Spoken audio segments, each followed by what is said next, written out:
ছোটবেলার ঈদগুলো মা বাবার কোলে করে ঘুরেছি।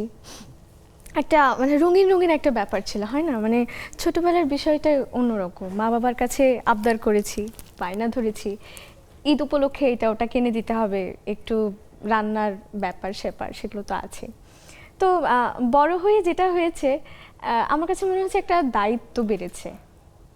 বড় হয়েছি, মা বাবার প্রতি একটা দায়িত্ব, ছোট বোনের প্রতি একটা দায়িত্ব। এখানে তুমি পুজোর ব্যাপারটা নিয়েও বলতে পারো, আসলে সেটাই তো তোমার লাইফের একটা হ্যাঁ। বড় সেলিব্রেশন। তা তো বটে আসলে, সেটা যে পার্বণই হোক না কেন, হ্যাঁ, পুজো একই, হোক মানে বা আমার ঈদ হোক, পুজো, হ্যাঁ। সেটা আমাদের কাছে, বিশেষ করে আমাদের ফ্যামিলিতে দুটোই প্রায় একই রকম। আচ্ছা। কারণ আমরা সব রকমের সেলিব্রেশন করতে মানে ভালোবাসি।